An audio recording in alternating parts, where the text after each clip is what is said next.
Hi everyone, how's everyone doing? I hope you're all doing okay. And if you're watching this for the first time, my name is Marianne. I'm the owner and the counsellor at Marianne Hanson Counselling Service. And so I've been a counsellor now for 14 years. And what I want to talk about in this video, I'm going to also do a second similar video, which it will be called The Function and the Purpose of Therapy. But what I want to talk about in this video is 3 keys to good therapy. And this is based on when I do my work as a supervisor, when I'm working with trainee counsellors or counsellors who have recently qualified. It's exploring this idea of like these keys that will hopefully mean that you will have good therapy and therapeutic relationships with the clients that you work with. So there's, for me, and this is my like views and my perspective. I'm not saying that this is how every counsellor works. I'm not saying this is like taken from a book or this is the absolute fact. This is just my opinion. So the first key, or you can call it, it's like a triangle really, is the relationship between counsellor and client.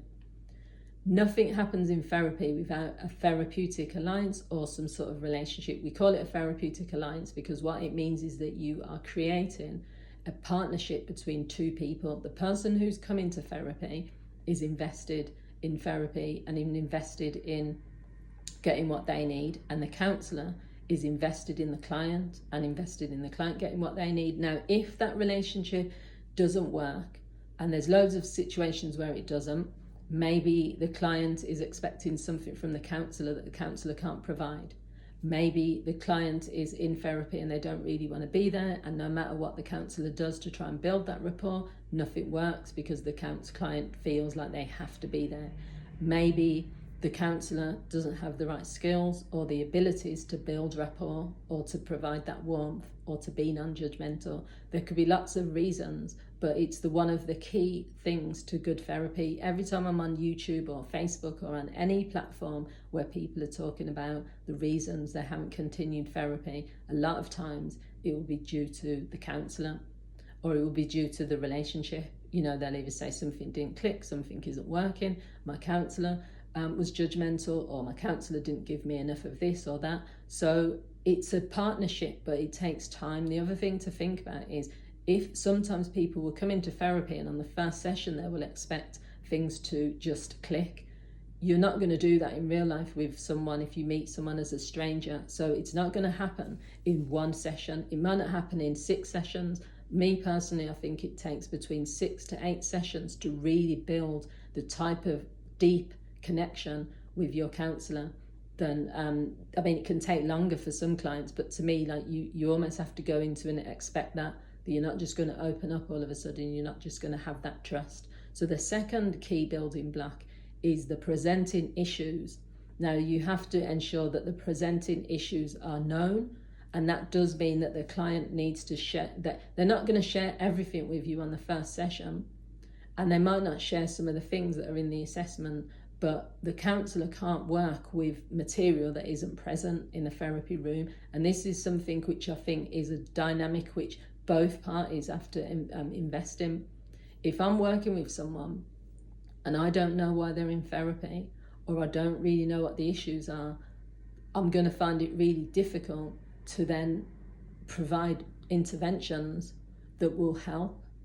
I'm not saying though that someone is going to tell me all about their childhood on the second session, or in fact they don't have to share the information because they own it.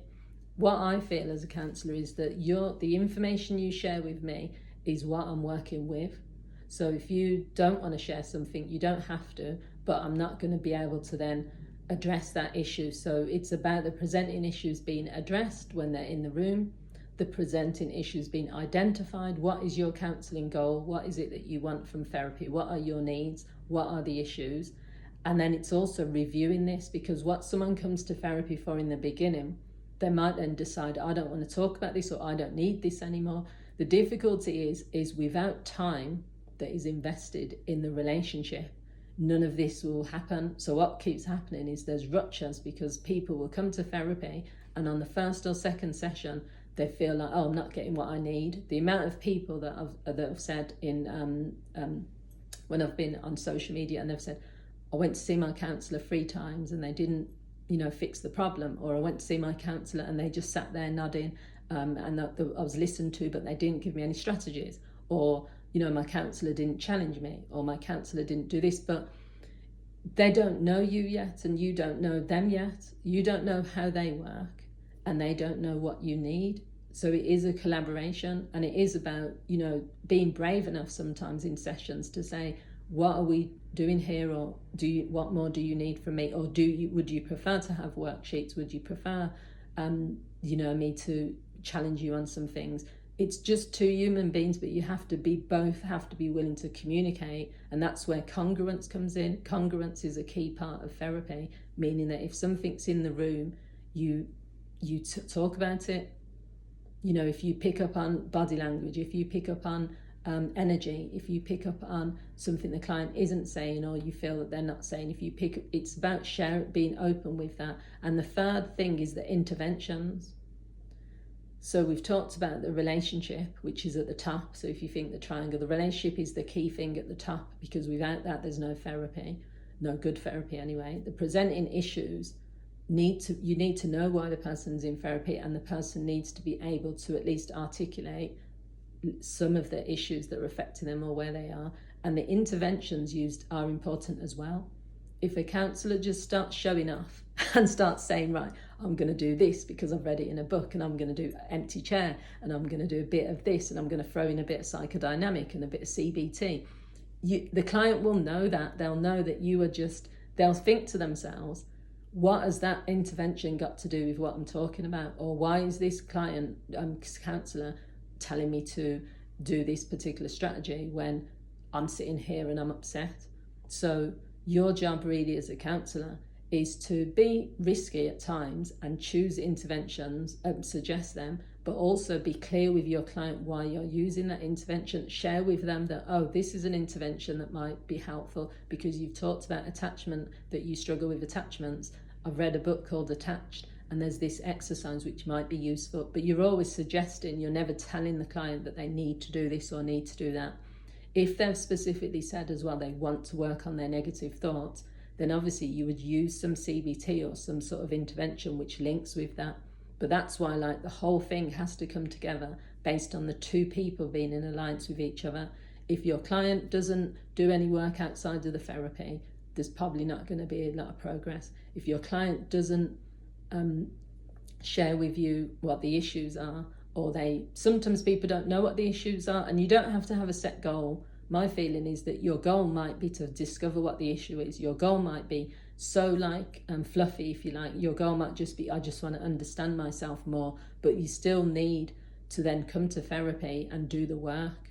The counsellor needs to do the work, and the client needs to do the work. So in the next video, I'm going to be talking about the purpose and the function of therapy, because things have definitely changed from when I started practicing 14 years ago to now. It's evolved. It's not good or bad, it's just noticeable. So I'm going to make a video about that. But let me know what you guys think. What do you think should be added? There's probably lots of other keys to therapy which are important, but I just think the relationship, the presenting issues, and the interventions are kind of key, really. So let me know what you guys think. I'd love to hear your thoughts. Thanks for watching. Bye.